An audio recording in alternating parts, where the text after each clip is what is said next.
We're going to talk about intensity of training today, how hard you should be training, how hard you should be hitting it, especially at the moment with all that's going on. Feeling like we've done nothing for maybe weeks, months, years. The propensity to hold ourselves back, or the ability to hold ourselves back, will be really hard. We'll want to go all in, whether that's on exercise or food or taking care of whatever areas are important to us. So how hard should you be exercising, training? One of the ways we think about this is minimum effective dose. Everyone's busy, so we want to be super optimal with our time. So if we can get away with training less, doing less things, and getting the greatest output that we can, we're going to do that. Unfortunately, there's a big misconception. You need to be exercising or training all week to get results. Today I'm going to discuss a few different concepts around how intense you should be exercising, how hard you should be training, how much you should be doing to get what you want. One concept is testing versus training, and this applies to every area of our lives and can help a lot to reduce fatigue, reduce decision making, and getting better results at the end. So you'll have two different ways you're going to be doing things. You're going to be testing or you're going to be training, but you're not doing both at the same time. Testing should happen infrequently, once a month, once in 6 weeks, and then training is the thing that happens in between that determines how you get on in that test. And most of us approach it the other way around, where they're testing frequently, like literally every time they do something they're trying to see, oh, is it right, is it the best thing, is it the worst thing, and they get fatigued, tired, and they end up pushing themselves too hard, burning out. And this can apply to like a diet, where instead of taking step by step, assessing what the result is, go all in on the first day, first week, first month, burn out, and they can't sustain it. And that's why ultimately diets don't work, or trying anything that's extreme like that. Is sweat an indication of you doing enough or doing the right things? Sweat is just your body regulating your temperature. Doesn't mean you're losing more weight or you're pushing hard enough. You could be in a hot country, you're sweating more, still doing the same amount of work as someone in a cooler country. Again, this comes down to the testing. What you're going to want to see is just give it time with whatever you're starting with. Give it a few weeks. Test at the end of that. Are you getting fitter, stronger?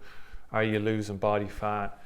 Are you feeling better? Should you rest between sets? Should you rest during your workout? Because you're going to see the exercise out there which is all about no rest, 20 minutes, go as hard as you can, or something like high intensity interval training where it's going to be super intense and then you're still moving during those low intensity. If you're about training, if you're about making this a long-term thing where you're going to stick with it, you're going to get better long-term results, 100% you should be resting between exercises. So going 60-80% intensity, taking a rest, and that can be up to 3-4 minutes. Whatever makes you perform as good as you're going to perform the next time you do that exercise in that workout. And this concept is going to be, for a lot, hard to understand. And it's talking about entertainment versus results, or short-term versus long-term. We're going to have exercise which is for the moment, makes you feel good, makes you sweat, like what we talked about. Maybe it's going to make you feel good for that day, but ultimately in long run, you're not going to stick to it, or it's not going to give you the best results that it can.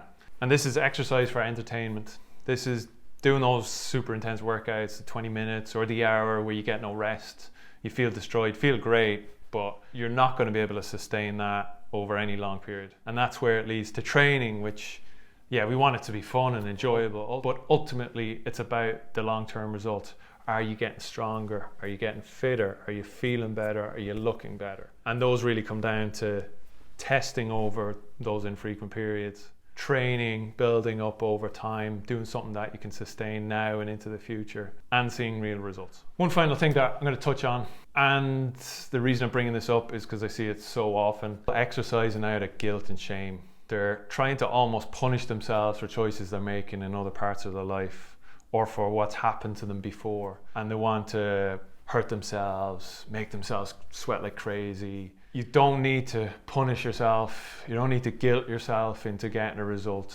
You can just want to get out of the place you're in right now and have a strategy and a solution that gets you out of there. You can be driven towards being in a better place. It doesn't have to come from that feeling that you're not good enough. So when you're thinking of changing something, see, can you change that idea of, okay, I'm going to beat myself down, I'm going to go super intense, to somehow balance out those other things that you're doing in your life. Because you're not going to exercise off the weight.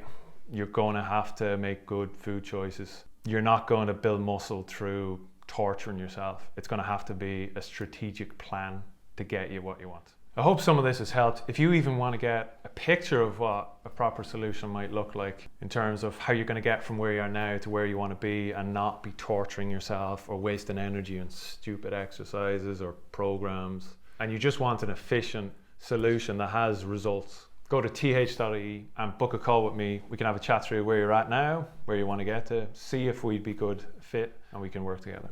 We'll chat soon.